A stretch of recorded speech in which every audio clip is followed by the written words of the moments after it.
একটা লোক টুপি পরেন, এই যে অনেকের মাথায় টুপি নেই, এই যাদের মাথায় টুপি নেই কেউ কাফের নয়, একটা সুন্নতের সওয়াব পাচ্ছে না। কিন্তু কেউ যদি টুপি গেলে তুচ্ছ তাচ্ছিল্য করে কাফের হয়ে যাবে। এই যেমন আমাদের সামনে রোজার মাস এসছে, একদল সারা দিন পেট মোটা করে খেয়ে টুপি মাথায় দিয়ে আমাদের ইফতার পার্টিতে আসে না, হ্যাঁ, এরা মজাক করে আমার টুপিকে নিয়ে। আর এদের সঙ্গে সাথ দেয় আমাদের মুসলমানদের কিছু মুনাফিকরা, এদের সঙ্গে সাথ দেয়। এই যে টুপিকে নিয়ে যে মজাক করা হচ্ছে, আল্লাহকে ভয় করো, ঈমান চলে যাবে। দাদা হুজুর রহমাতুল্লাহ আলাইহি ওসিয়তনামার মধ্যে লিখেছে, দাড়ি, টুপি, জুব্বা, পাগড়ি কেউ যদি তুচ্ছ তাচ্ছিল্য করে সে কাফের হয়ে যাবে। কারণ এটা নবীর পছন্দ, নবীর পছন্দকে নিয়ে কেউ তুচ্ছ তাচ্ছিল্য করলেই ঈমান চলে যাবে। শুনছেন? এবার আপনি বলছেন যে তোর বাবা আমি মানতে পারবো না, তা জাহান্নামে যান না, কারো অসুবিধা নেই তো? এই অসুবিধা আছে? এটাই তো আল্লাহর পরীক্ষা। আল্লাহ আমাদেরকে দুনিয়ায় পাঠিয়েছে কি জন্যে? একটা পরীক্ষায়। জলসা কমিটি যখন গিয়েছিল তাকে ডেকেও বুঝিয়ে বলা হয়েছে দিনের বেলা জলসা, রোদের তাপ বাড়ছে, ওপরটা হালকা, ওই যখন সব নেট চট বেরিয়েছে না, একটু ছেয়ে দিবি। কিন্তু আল্লাহর পরীক্ষা তারা চাইনি। এমনও হতে পারে যে আল্লাহ আপনার আমার পরীক্ষা নিচ্ছে, যে সুখের দিনে তো ভালোবাসার মানুষ অনেক পাওয়া যায়, দুঃখের দিনে কজনকে পাওয়া যায়। পকেট গরম থাকলে অনেক বন্ধু আশপাশে করে, আরে দোস্ত ভালো আছো, ভালো আছো, ভালো আছো, খুব খোঁজ নেয়। আর পকেট খালি হয়ে গেলে আপনজনরা পরপর মতো হয়ে যায়। তো এটাও তো একটা পরীক্ষা। এই দুনিয়ায় আল্লাহ আমাদেরকে পাঠিয়েছে কেন? একটা টেস্ট, একটা পরীক্ষার জন্য, যে বান্দা তোকে আমি দুটো হাত দেবো, পা দেবো, চোখ দেবো, কান দেবো, আশরাফুল মখলুকাত বানাবো, মা বাপ দেবো, পরিবার দেবো, সন্তান দেবো, ঘর বাড়ি, খাওয়া দাওয়া, শাক সবজি, ফল মূল। আরে গাছ তো আমরা লাগাই, বাঁচাই কে? রেজেকের মালিক কে? আওয়াজ তুলে বলুন কে? আমি আল্লাহ সব দেবো, কিন্তু আমি চাই সবকিছুর ওপরে তোর কাছে আমি যেন বেশি পেয়ারা হই। এই পরীক্ষাটা আল্লাহ নিতে পাঠিয়েছে। কিন্তু আজ আমরা কখনো মা বাপের ময়ায়, কখনো সন্তানের ময়ায়, কখনো নেতা নেত্রীর ময়ায়, কখনো ধন দৌলতের ময়ায়, কখনো জানের ময়ায় আল্লাহকে ভুলে যাই। ওই বান্দা ফেল। হার টাইম, হার সেকেন্ড তোমাকে আমাকে পরীক্ষা নিচ্ছে আল্লাহ। দুনিয়ায় যেমন কোন সাকসেসফুলের আগে একটা পরীক্ষা দিতে হয়, ঠিক তো নাকি? যে কোনো সাকসেসফুলের আগে একটা পরীক্ষা দিতে হয়। আপনাকেও আল্লাহ একটা পরীক্ষা নিচ্ছে। দুনিয়ার পরীক্ষা 3 ঘন্টা 4 ঘন্টার হয়, তারপরে একটা ঘন্টা বাজে, খাতা জমা পড়ে যায়। আর আল্লাহর পরীক্ষার ঘন্টা বাজে না, মৃত্যু হয়, খাতা জমা পড়ে গেল। রেজাল্ট আউট হবে কবে? সুম্মা নুফিকা উখরা ফাইযা হুম কিয়ামুন ইয়ানজিরুন। ময়দানে মাশরে রেজাল্ট আউট হবে, ওই দিন রেজাল্ট আউট হবে। যেমন দুনিয়ার স্কুলে যাওয়ার পরে, এটা আগেকার সময় ছিল, এখন তো সব পাস, সব পাস। কেন? সরকার তো জেনে গেছে চাকরি যখন দুবনি সব পাস, যা কমসে কম ভালো জায়গায় যেন বিয়েটা হয়। কি? আর লোকের কাছে যে বলবি আমি ডবল এমএ করেছি, তারপরে ঘুগনি বিক্রি করিস, আলাদা কথা, কিন্তু ডবল এমএ তো করেছি। আগে পাস ফেলের সিস্টেম ছিল, এখন পাস ফেলের সিস্টেম নেই। প্লেন খাতা জমা দিলেও দেখবেন জাদুর ছড়ির মতো 60% হয়তো নম্বর পেয়ে গেছেন। আপনিও ভাবতে পারবেন না যে মাস্টার সাহেব খেয়ে বসেছিল না জেগে বসেছিল। কথা বুঝে আসছে? এইসব সিস্টেম হয়ে গেছে। এই যে ঘন্টা যখন পড়ে যাবে, খাতা জমা পড়ে যাবে, আর এই খাতা ফিরিয়ে পাওয়া যাবে না। তা কিয়ামতের দিনে বহুত বান্দা হাসতে হাসতে আমলনামা নিয়ে জান্নাতে যাবে, বহুত বান্দা কাঁদতে কাঁদতে জাহান্নামে যাবে। কারা কাঁদবে?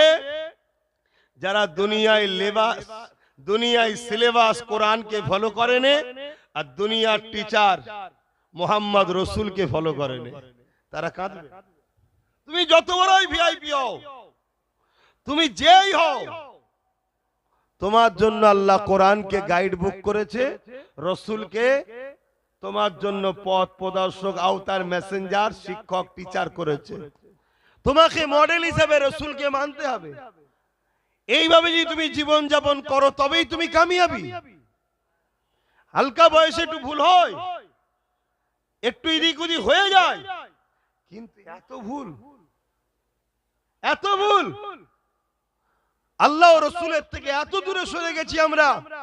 অথচ আমাদের মৃত্যু এক্ষুনি যদি হয়, সন্ধ্যাবাদ বা ইশাবাদ যাওয়া যা হয়, কবরটা জান্নাতের বাগান হবে, আর না হয় 99টা সাপ সহ জাহান্নামের গর্ত হবে।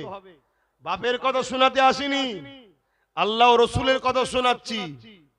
তুমি আমি ইসলামকে এলে কতটা চিন্তা করি জানি না, কিন্তু ইসলাম বিদ্বেষী রাষ্ট্রগুলো কোটি কোটি ডলার টাকা খরচ করে ইসলামকে রিসার্চ করছে, কি করে ভুল বার করা যায়, কি করে ভুল বার করা যায়। কেউ 25 বছর, কেউ 30 বছর রিসার্চ করার পর তারা বলতে বাধ্য হচ্ছে ভুল পেয়েছি, ইসলাম ও কোরআনের নয়, আমার মধ্যে, আমি মানি না, এটাই সবচেয়ে বড় ভুল। আজ থেকে আমি কোরআন ও রসুলকে মেনে নিলাম। জোরে বলুন সুবহানাল্লাহ, আরো জোরে বলুন সুবহানাল্লাহ। ইংল্যান্ডের এক রিপোর্টার ছিলেন, 23 বছর তার মিডিয়াতে, তার পত্রিকায় ইসলামের বিরুদ্ধে লিখেছে।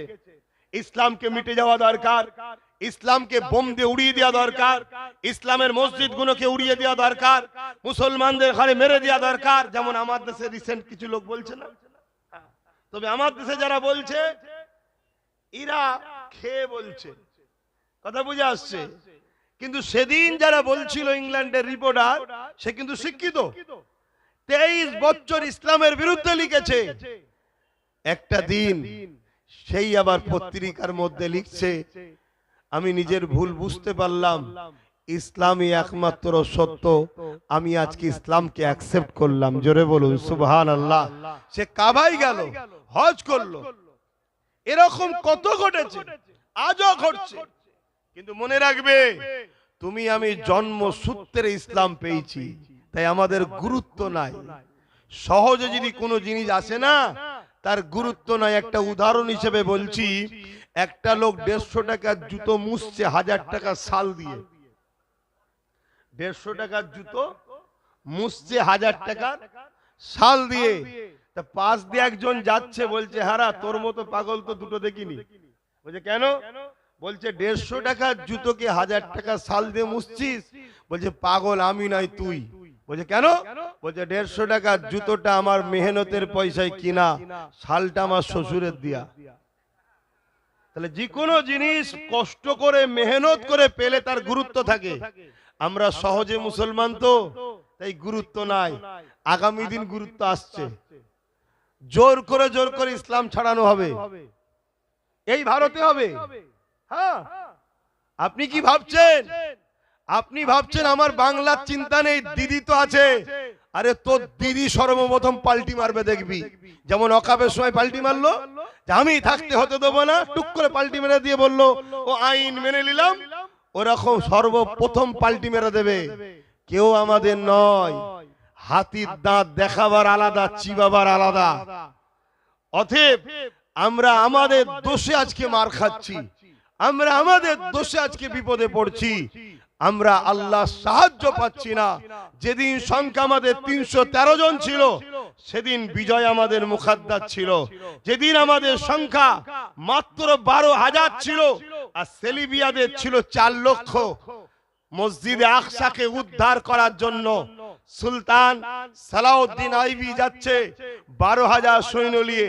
যখন বিষয়টা এসছে একটু বলে দিই, কি করবে না করবে পরের কথা, একটু শুনে নাও কমসে কম। আমাদের ইতিহাস তো আমরা ভুলে গেছি। হযরতে সুলতান সালাউদ্দিন আইবি 12,000 সৈন্য নিয়ে মসজিদে আকসাকে উদ্ধার করতে যাচ্ছে। মসজিদে আকসা হলো ইসলাম আমাদের প্রথম কিবলা। ওই মসজিদে আকসা এর একটা ইতিহাস আছে। মসজিদে আকসার ফজিলত এত, মসজিদে আকসা যে দেশের কবজায় থাকে, যাদের কন্ট্রোলে থাকে, পুরো দুনিয়ায় তারা হুকুমত করে। বলুন সুবহানাল্লাহ।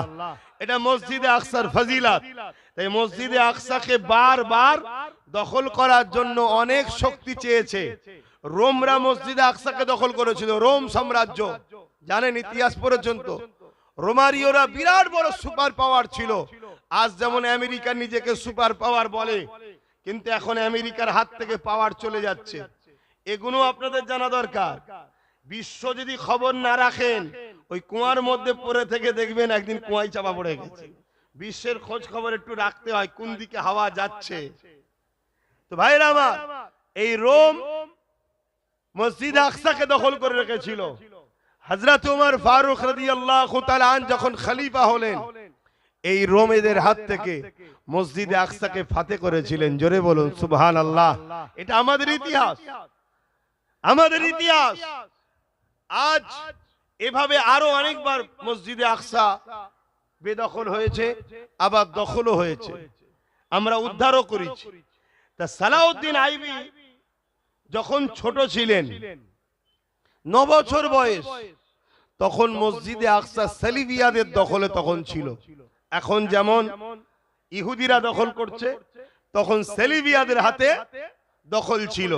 আর খুব শিগগিরই পৃথিবীর শক্তি ইহুদিদের হাতে যাচ্ছে, তারপরে ফিরে আসবে কাদের হাতে?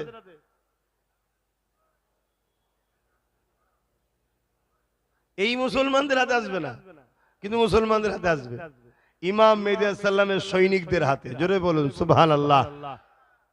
হ্যাঁ, সংখ্যা তখন খুব কম হবে, কিন্তু মুকাদ্দার আমাদের বিজয় থাকবে।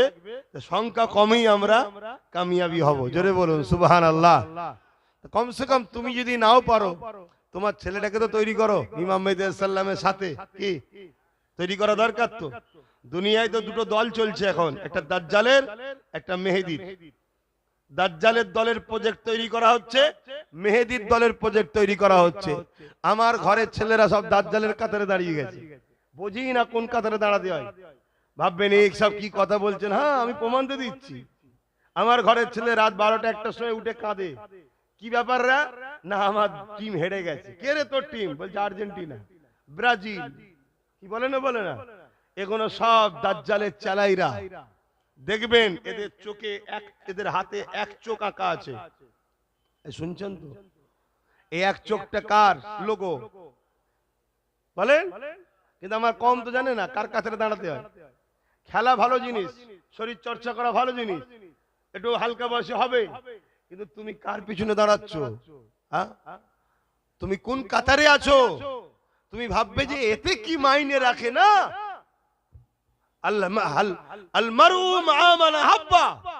দুনিয়ায় যে যাকে ভালোবাসবে, যে যার দলে, যে যার কাতারে থাকবে, পরকালে সে তার কাতারে থাকবে।